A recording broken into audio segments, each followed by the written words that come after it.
이 두 구절은 바울 사도가 내가 하나님의 말씀을 너희에게 전하는데 그 말씀을 혼잡하게 하지 않는다라고 말하죠. 혼잡하게 하지 않는다는 것은 물을 타지 않는다는 뜻입니다. 그대로 직역을 한다면 그렇습니다. 물을 타지 않는다. 수많은 사람들처럼이라고 2장 17절에 말하는데 수많은 사람들은 물을 탔습니다. 수많은 사람들은 물을 탔습니다. 그런데 바울 사도는 나는 물을 타지 않는다고 말합니다. 그리고 하나님에게서 받은 것 같이 순전하게, 그러니까 순전하다는 것은 물을 타지 않고 그대로 하나님 말씀을 원액 그대로 전한다는 말을 하는 것입니다. 그리고 하나님께 받은 것 같이, 그리고 하나님 앞에서 보통 설교를 하는 것, 그리고 복음을 전하는 것, 우리가 말하는 것 다 사람들을 상대로 합니다.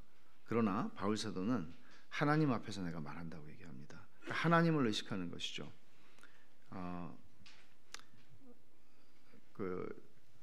실존주의 철학자였던 쉐렌 키에르케고르도 그런 이야기를 한 적이 있습니다. 우리가 잘못 생각하면 예배는 마치 청중들 앞에서 배우가 뭔가를 하는 것 같은데 사실은 청중, 그러니까 관객들은 앉아 계시는 교인들이 아니라 사실은 하나님이다. 하나님이 우리의 예배를 지금 보고 계신다. 그렇게 얘기를 합니다. 설교하는 사람도 하나님 앞에서, 예배를 드리는 사람도 하나님 앞에서 예배를 드린다는 말이죠. 바울 사도는 그런 생각을 가지고 말씀을 전했습니다. 하나님 앞에서 하는 것이죠.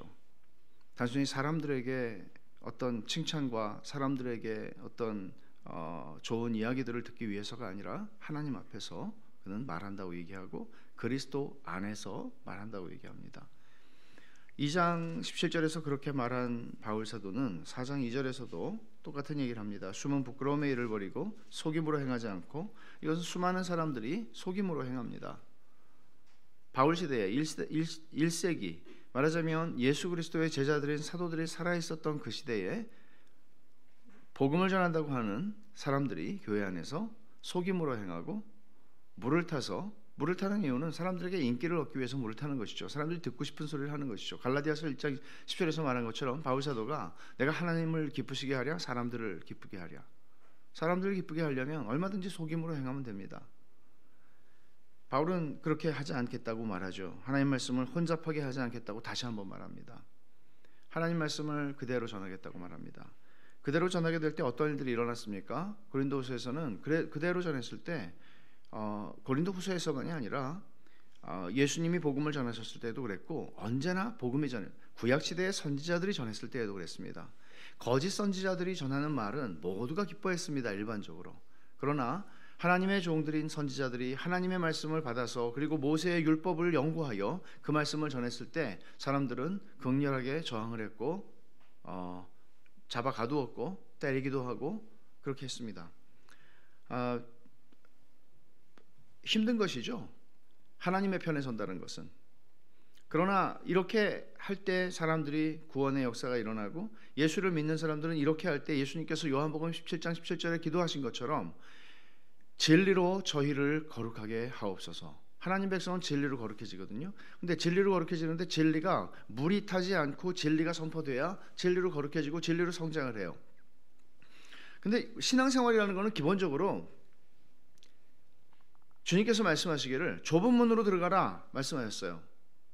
좁은 길로 가는 거예요. 많은 사람들이 오는 것이 아니에요. 많은 사람들은 불편해서 아유 뭐 이렇게 불편해 그리고 떠난단 말이에요. 근데 좁은 길로 좁은 문으로 행하는 것이에요. 신앙생활은 본질적으로. 근데 좁은 문으로 행하는데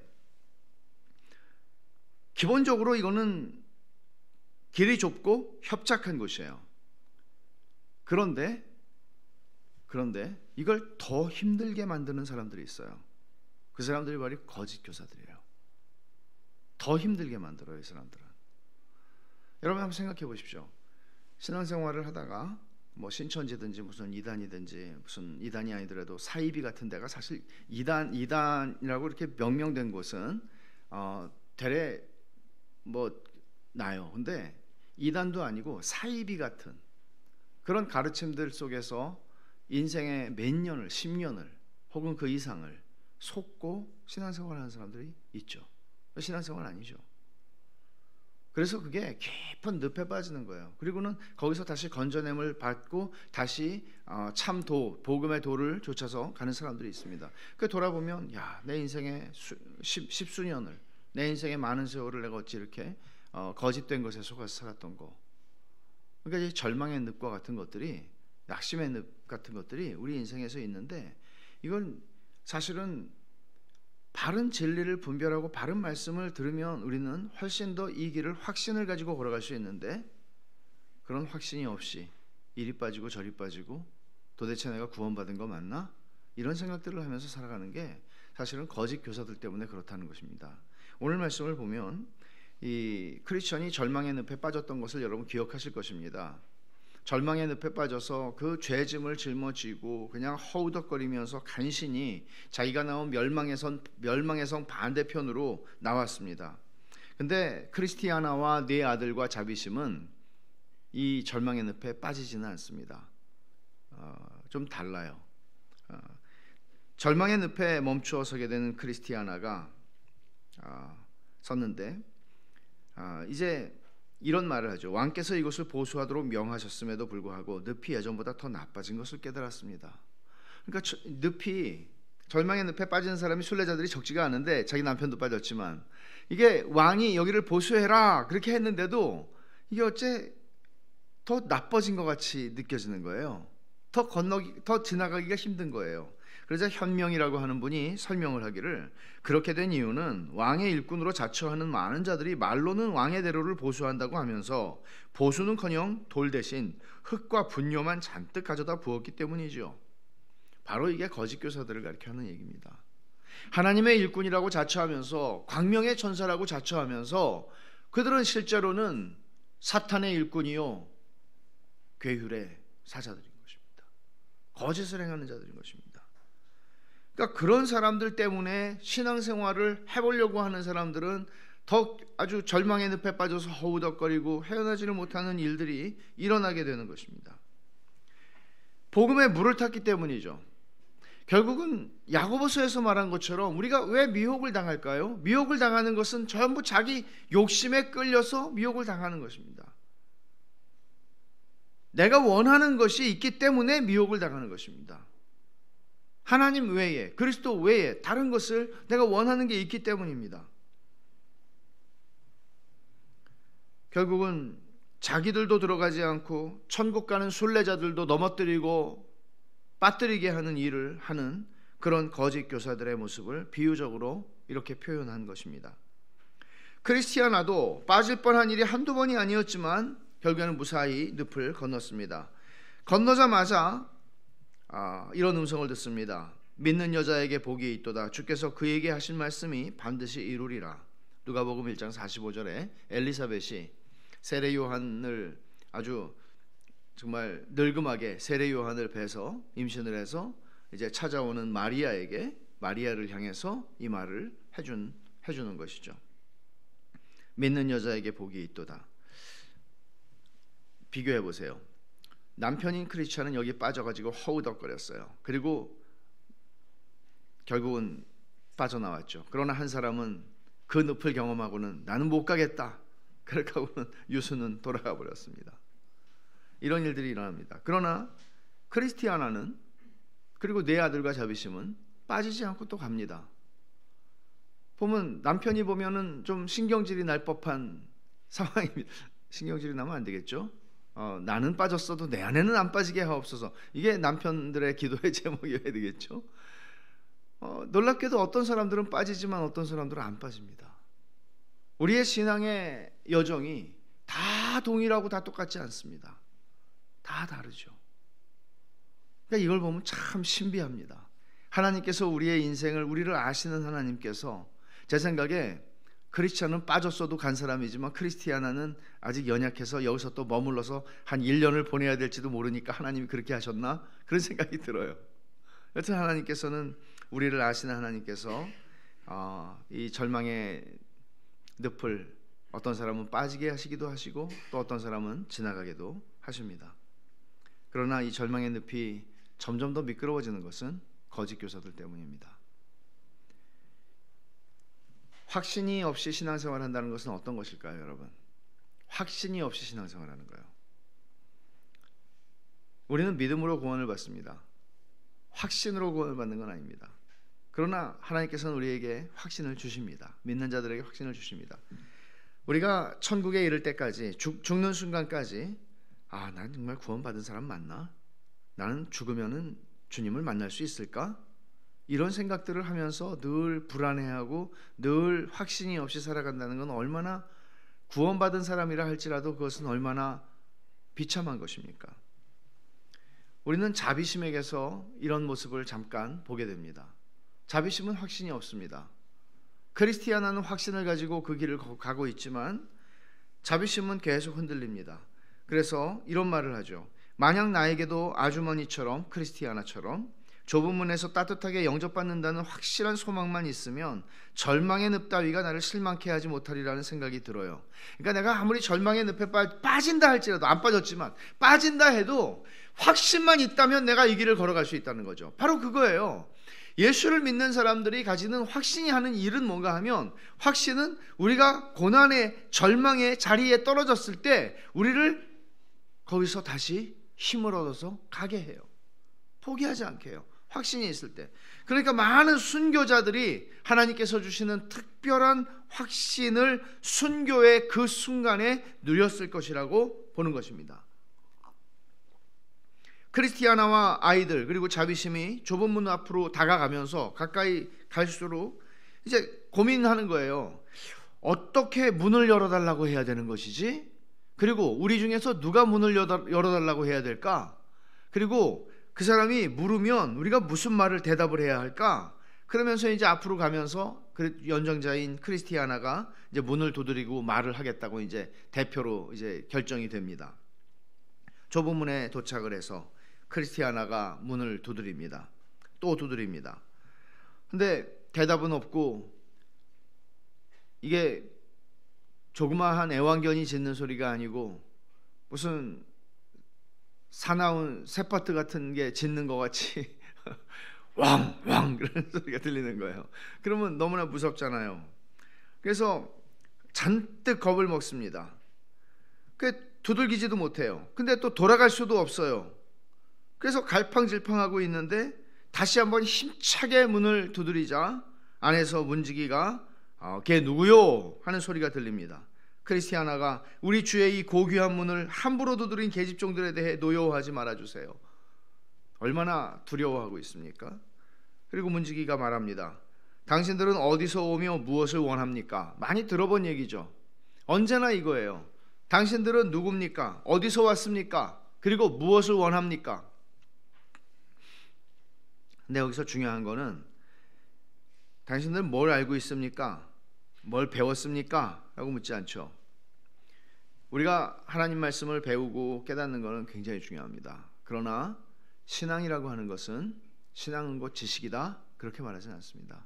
신앙은 사실은 그것을 넘어서서 내가 무엇을 원하는가, 내가 무엇을 갈망하는가 하는 것이 우리 신앙입니다. 내가 정말 원하는 게 뭔가, 그게 신앙입니다. 그래서 여기서 그렇게 묻는 거예요. 무엇을 원합니까? 당신들 원하는 게 뭡니까? 여러분들이 얼마나 많이 성경을 배우고 알고 있는가 하는 것보다 더 중요한 게 있습니다. 그것은 여러분이 지금 무엇을 원하는가 하는 것입니다. 여러분은 무엇을 원하는 사람인가? 신앙은 이것과 연결이 되어 있습니다. 내가 원하는 것, 내가 갈망하는 것, 내가 욕망하는 것, 그게 우리 신앙입니다.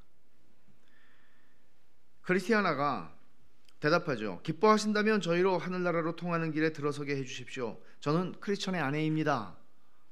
환영을 받습니다. 크리스천의 아내이기 때문에 환영을 받는 건 물론 아닙니다. 그러나 크리스천의 아내에게 초청장이 간 것을 알고 있는 것이죠. 그래서 환영을 받습니다. 그리고 문지기가 손을 내밀어서 크리스티아나와 아이들을 영접해서 쑥 집어넣습니다. 그런데 문이 닫혔어요. 불쌍한 자비심은 지금 문 밖에 홀로 남은 겁니다. 그리고는 이 문 안에서는 나팔수들에게 명하여서 크리스티아나 일행을 환영하라고 명합니다. 나팔 소리가 막 울려 퍼지죠. 문제는 이 불쌍한 자비심입니다. 문 밖에서 쫓겨날 것을 두려워하면서 나는 영접받지를 못했구나 두려워하면서 울고 있습니다. 그리고는 자비심, 크리스티아나는 지금 자기가 들어온 것도 기쁨도 기쁨이지만 자비심을 위해서 열심히 지금 기도를 하기 시작합니다. 내 주여, 지금 문 밖에 저와 똑같은 생각으로 여기까지 온 친구 한 사람 서 있습니다. 저는 임금님이 보내신 초청장을 받았지만 그녀는 스스로의 생각에 초청받지 못한 채 왔다고 여기기 때문에 마음에 많은 낙심을 품고 있었습니다 하면서 자비심을 위해서 기도합니다. 자비심은 1분이 1시간처럼 느껴질 만큼 길어서 문을 두드리는데 문이 부서져라 문을 두드립니다. 문지기에게 자기 친구라고 자비심이 저기 문 두드리는 사람 내 친구라고 기도도 할 수가 없을 만큼 시끄럽게 문을 두드리고 있어요. 그리고는 드디어 문지기가 문을 열어주는데 자비심은 이미 두려움에 기진해서 기절해 있습니다. 문지기가 소녀야 내가 네게 말하노니 일어나라. 어디서 들어본 말이죠. 마가복음 5장에 예수님께서 회당장의 딸을 살려주실 때 죽은 아이를 12살 먹은 죽은 아이를 달리다굼 하시니 일어나라 일어납니다. 그리고는 자비심이 선생님 기운이 하나도 없어요. 내 안에 생명이 거의 남아있지 않은 것 같아요. 문지기가 내 영혼이 내 속에서 피곤할 때에 내가 여호와를 생각하였사더니 내 기도가 주께 이르렀사오며 주의 성전에 미쳤나이다. 이게 언제 누가 기도한 겁니까? 요나가 물고기 뱃속에서 기도한 겁니다. 물고기 뱃속에서 요나가 기도한 이 기도를 떠올려줍니다. 그리고는 두려워 말고 일어서서 무엇 때문에 왔는지 말하랍니다. 여기서도 그냥 지나가는 법이 없습니다. 왜 왔냐고, 당신 뭘 원하냐고, 무엇을 욕망하고 무엇을 갈망하고 있냐고 묻는 겁니다. 자비심이 말하죠.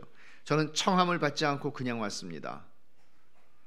이게 자비심의 두려움의 근거였습니다. 청함을 받지 않고 초청장 없이 저는 그냥 왔습니다. 저는 외람되다는 책망을 받을까 두렵습니다. 제 죄를 사하시고 은혜를 베풀어 주실 여유가 있으시다면 제발 이 불쌍한 계집종으로 거기에 참여하게 해주세요 라고 기도합니다. 문지기의 이름은 선의랍니다. 선의, 굿윌, 선의가 대답합니다. 그녀의 손을 잡고 정답게 안으로 이끌어들이면서 어떤 경로로 왔던지 나는 나를 믿는 모든 자를 위해 기도합니다. 여기서 우리는 선의가 예수님인가 이런 생각을 하게 만듭니다. 물론 천사들도 예수님을 대신해서 그렇게 말한 경우들이 있긴 합니다. 여기서 우리는 무엇을 보는가 하면 자비심의 태도에서 무엇을 두려움을 보죠. 여러분 이건 오늘날의 기독교에서 굉장히 잃어버려진 부분인데요. 아까 우리가 부른 찬송 주님께서 문 바깥에서 우리를 두드리신다. 우리가 요한계시록 3장에 그 말씀이 있죠. 한번 찾아보죠. 요한계시록 3장 20절.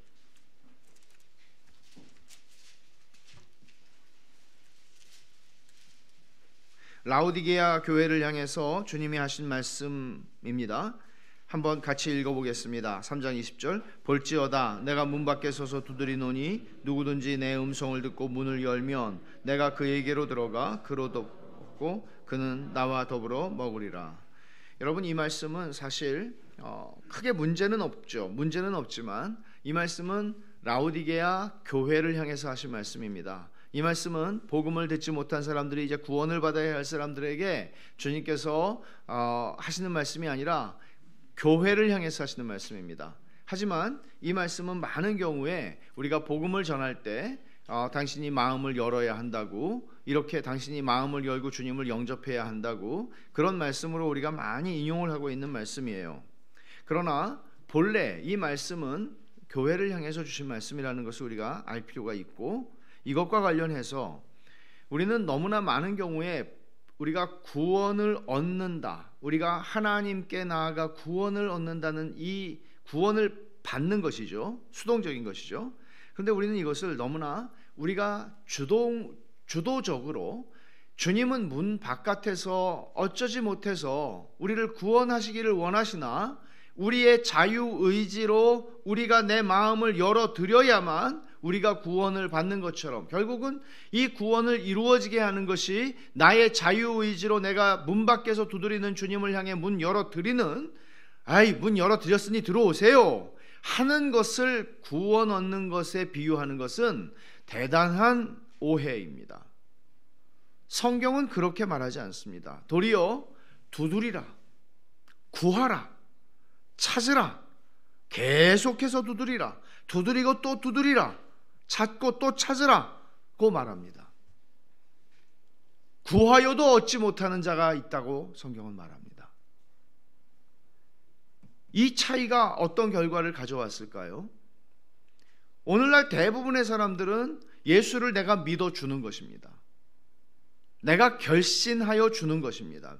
믿기로 결심해 드리는 것입니다. 그러니까 내가 주님께 문 열어드렸으니 주님께서 내게 땡큐 하셔야 합니다. 이런 개념이 된 것이죠. 구원에 내가 기여를 하게 되는 것이죠. 구원의 열쇠를 받아서 여는 건 나인 셈입니다. 그러나 성경은 사실 오늘 자비심이 가지고 있는 이런 태도나 우리가 일부에서도 보았듯이 크리스찬이 보여주는 태도나 소망이나 모든 하나님의 사람들이 가지는 태도는 무엇인가 하면, 특히 자비심을 통해서 우리에게 보여주는 건 뭔가 하면, 구원이라고 하는 것은 우리가 하나님께 구해야 하고 요청해야 하고 찾아야 하고 두드려야 하는 것이란 말이죠. 단순히 주님이 문 바깥에서 노크를 계속 문이 부서져라 두드리시니까 내가 열어드리는 게 아니라 우리가 구원의 문을 향해 나아가고 하나님께 은혜를 구해야 하는 것입니다.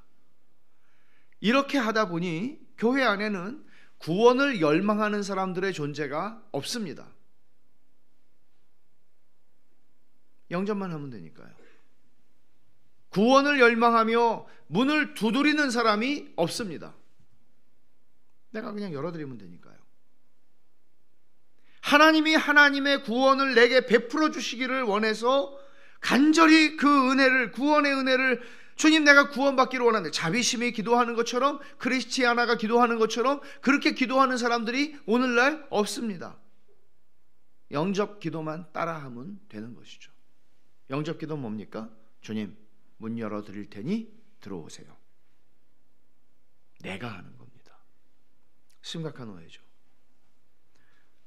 그러기 때문에 우리에게는 자비심이 느끼는 두려움 같은 것들이 여간해서 이 시대의 교회에서는 찾아볼 수 없게 된 것입니다.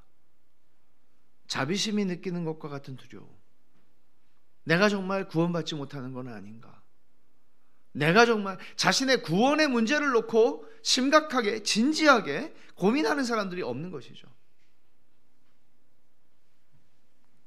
이것이 오늘 이런 본문들을 통해서 우리가 생각해 봐야 하는 심각한 문제입니다. 여러분들이 복음을 전하실 때에도 마찬가지입니다.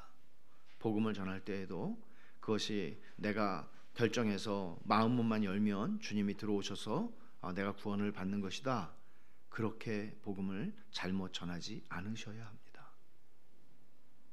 구원은 하나님의 주권적인 일입니다. 하나님께 구원해달라고 기도하는 심령들이 되도록 복음을 전하셔야 합니다. 이제 좁은 문 안에서 문지기가 주는 죄사함의 확신이 있습니다. 이것은 필연적으로 이렇게 연결이 되는 것이죠.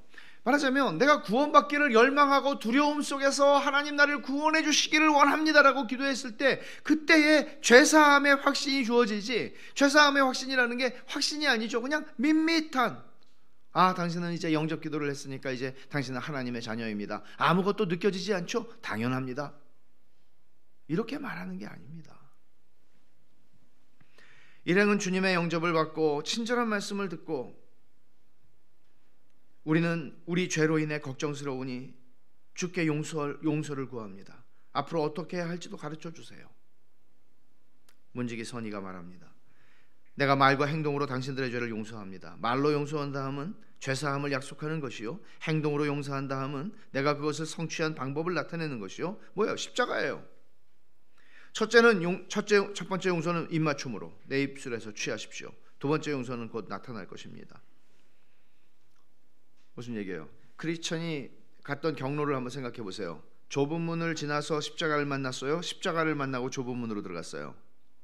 이게 제가 굉장히 논란이 되는, 이 철로역정에서 제일 논란이 되고, 심지어 찰스 스펄전이 그렇게 철로역정 좋아했는데 그 부분에 대해서는 이거 좀 이상하다 이렇게 얘기했다고 그랬죠. 좁은 문으로 들어가 십자가를 만났어요. 그런데 크리스티아나에게서는 십자가가 따로 나오지 않아요. 2부에서는 여기서 다 끝나요. 그래서 여기서 죄사함을 받는 거예요. 죄짐이 여기서 떨어져 나가는 거예요. 보세요.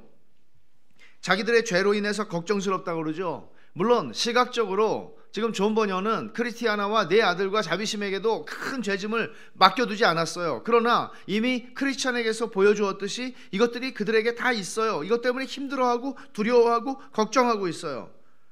근데 문지기 선이가 내가 용서한다고 말하죠. 문지기는 그들을 좁은 문 꼭대기로 데리고 가서 그들이 어떤 행위로 구원을 받았는지를 보여줘요. 이게 뭐예요? 십자가를 보여주는 것이죠. 주님이 2번 죽으시지 않듯이 한 번 일어난 십자가의 사건 속에서 그들이 은혜를 입는 것입니다.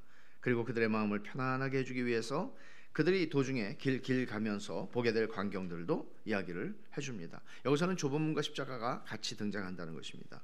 크리스티아나와 자비심의 기쁨이에요.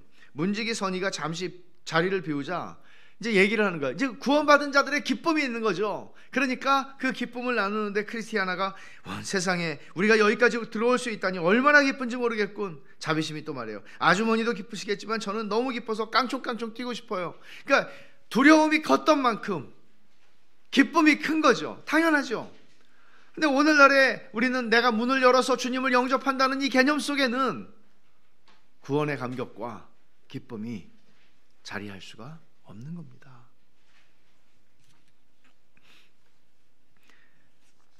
자비심이 혼자 문 밖에 남겨졌을 때 느꼈던 두려움을 말하는데 이제 다 끝났다고 생각하면서도 문 위에 쓴 글귀를 봤다는 거예요.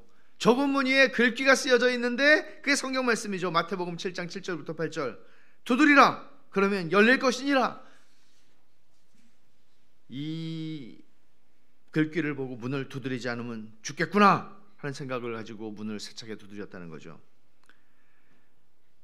하나님의 말씀은 바로 그런 역할을 하는 겁니다. 우리는 그냥 무조건 두드리면 되고 무조건 믿사오니 하는 게 아니고 중요한 건 뭔가 하면 하나님의 말씀이 우리로 기도하게 하는 힘이고 기도를 포기하지 않게 하는 힘이라는 거예요. 모든 절망적이고 낙심이 오는 상황 속에서 포기하지 않고 기도하게 만드는 힘은 하나님 말씀에 우리에게 주시는 약속들이에요. 이 약속을 붙잡고 기도하는 거예요. 구원받지 못한 우리의 가족들을 위해서 기도하는 것도 마찬가지예요. 하나님의 약속의 말씀을 붙들고 기도하는 거예요. 크리스티아나는 자비심이 얼마나 세차게 문을 두드렸던지 폭력을 써서라도 강제로 천국에 들어오려고 하는 게 아닌가 하는 생각을 했다고 말하는데 마태복음 11장 12절에 세례 요한의 때부터 지금까지 천국은 침노를 당하나니 침노하는 자는 빼앗는다. 그렇게 하나님의 나라를 욕망하는 거예요. 크리스티아나는 그렇게 세차게 문 두드리는 소리를 듣고 문지기가 화를 내시기는커녕 신기하게 천진스러운 미소를 지으셨다고 말해요. 이거죠. 우리가 하나님께 그렇게 나아가는 것이죠.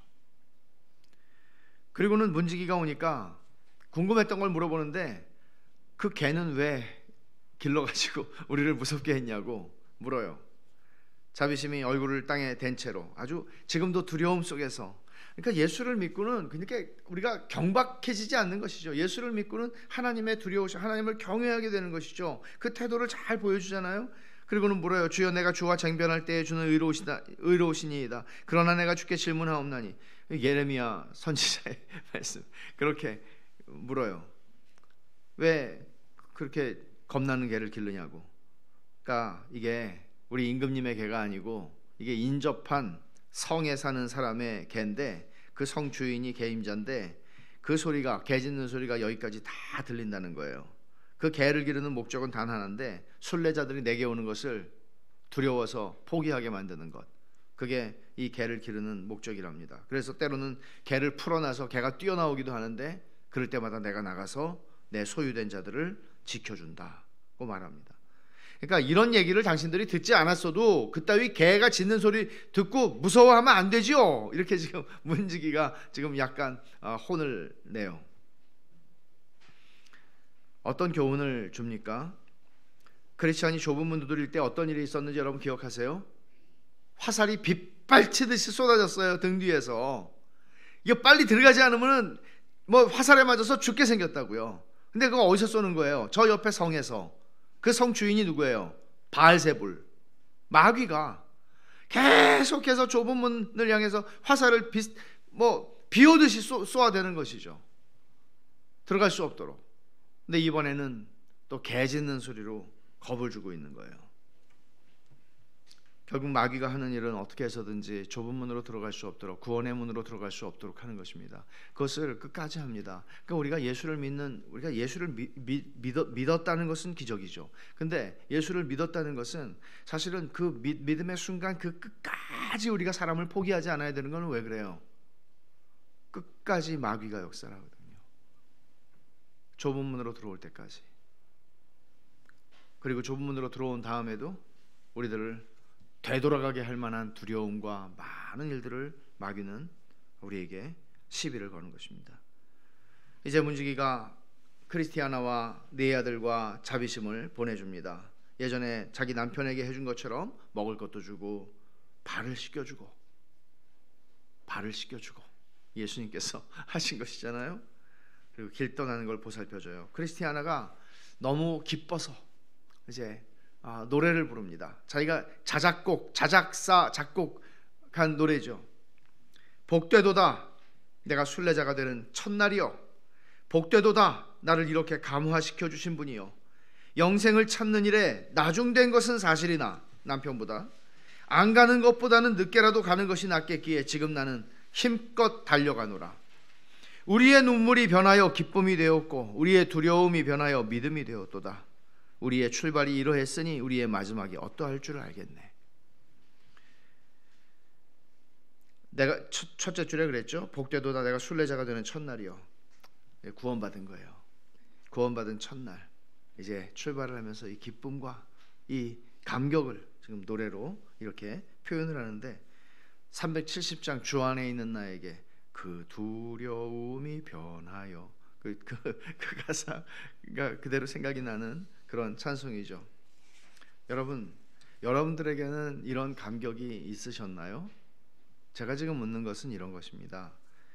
이런 감격과 이런 기쁨들이 있었는가? 이것도 물론 사람마다 다 달라요. 내가 구원을 받은 체험, 구원을 받은 후에 내가 그 체험이 나에게 얼마나 큰 것이었는가, 얼마나 작은 것이었는가가 내 구원의 진위를 결정하는 것은 아닙니다. 그러나 구원받은 자에게 이런 감격과 은혜를 받은 것에, 은혜를 받으면 내가 어떤 사람에게 작은 은혜를 받아도 은혜에 대한 그 작은 은혜만큼의 감격이 있는 것입니다. 우리가 구원을 받은 것은 은혜로 받은 것입니다. 그 은혜를 Amazing Grace라고도 표현을 했고요. 혹은 과분한 기타 놀라운 다양한 방식으로 표현할 수 있을 것입니다. 그러나 은혜로 받은 구원이기에 그 구원은 그냥 아무 일도 없었다는 듯이 그냥 넘어갈 수는 없는 것입니다. 그리고 그 구원의 은혜가 얼마나 큰 것이었는지를 구원받은 이후에도 우리는 하나님을 알아가면서 점점 더 경험하고 알아갑니다. 그럴 때 우리는 더 놀랍니다.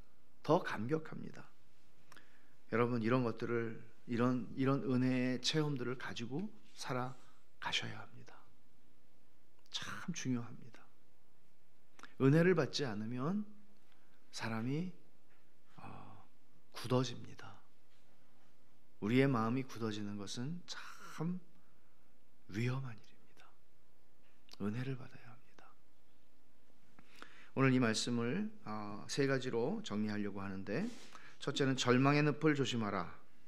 신앙생활을 시작하려는 사람에게나 신앙생활을 시작한 사람에게나 절망의 늪은 위험합니다. 거짓 교사들이 다른 복음을 전하는 것을 듣고 있는 한 그 사람의 영혼은 결코 앞을 향해서 나가지 못합니다.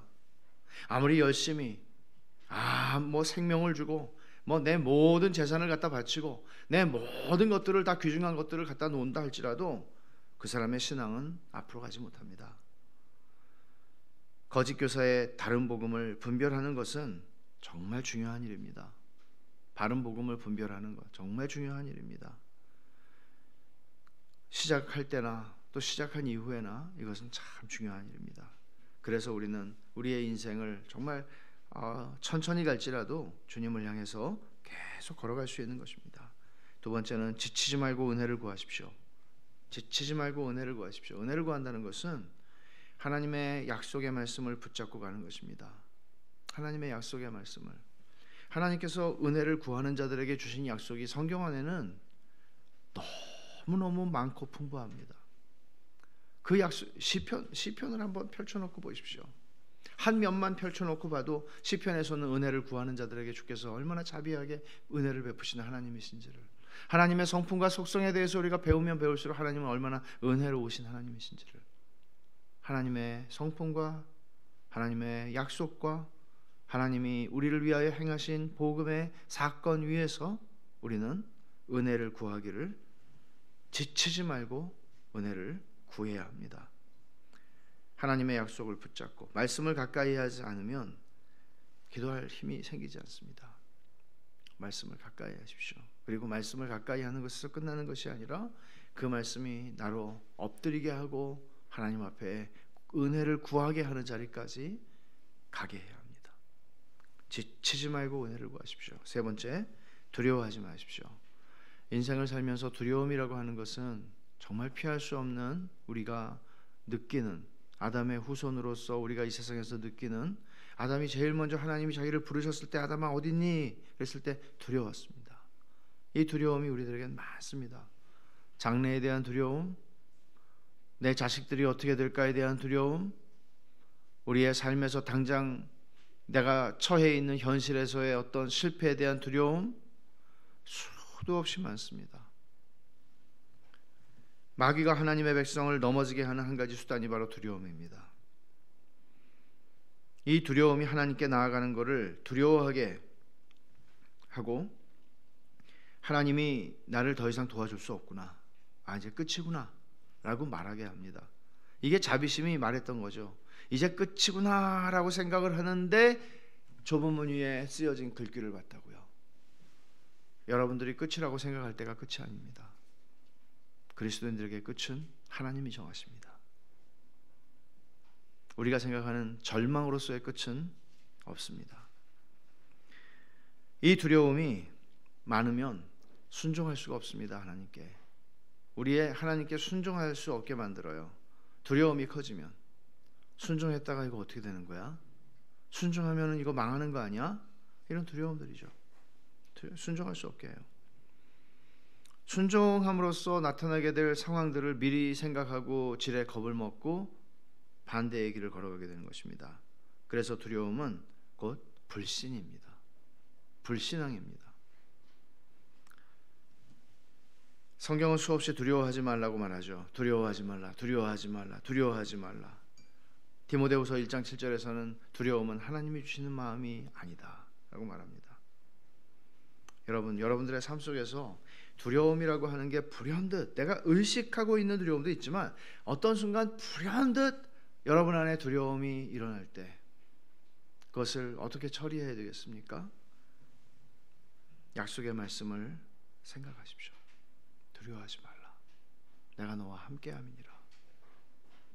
우리를, 하나님의 자녀들을 두려움에 몰아넣을 만한 상황은 전부 거짓된 것입니다. 하나님의 전능하시고 선하신 손안에 하나님의 백성들의 전체의 삶이 그 안에 있습니다.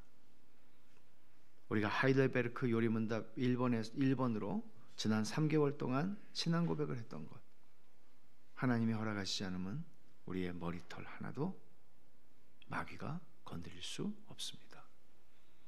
두려워할 대상이 우리에게는 없습니다. 오직 경외할 이는 하나님 뿐이십니다. 기도하십시다. 하나님 아버지, 감사합니다. 철로 역정을 걸어가는 길에 절망의 늪에 빠질 만한 상황들이 얼마나 많고, 또 그런 절망의 늪을 더 빠져들어가기 미끄러지도록 이 땅에 거짓 교사들이 바울 시대만이 아니라 구약의 선지자들의 시대만이 아니라 이 시대에도 얼마나 많은지요. 하나님 아버지, 바른 복음을 분별할 수 있게 하시고 바른 진리의 말씀을 분별하여서 저희가 이 절망의 늪에서 허우적거리는 인생을 살지 않도록 저희를 붙잡아 주시옵소서. 하나님 아버지, 저희가 낙심하지 않고 지치지 않고 하나님의 은혜를 구하게 하옵소서. 하나님의 은혜가 아니면 한 걸음도 앞으로 갈 수 없다는 사실을 알고 하나님 아버지, 아침에, 밤에, 점심때, 시시때때로 하나님의 은혜를 구하는 삶을 살게 하여 주시고 저희들의 인생에 불현듯 찾아오는 두려움 앞에서도 하나님의 약속의 말씀을 붙잡고 두려움들을 깨쳐 일어나는 그런 믿음의 삶을 살아갈 수 있도록 저희들을 붙들어 주시옵소서. 예수님의 이름으로 기도하옵나이다. 아멘.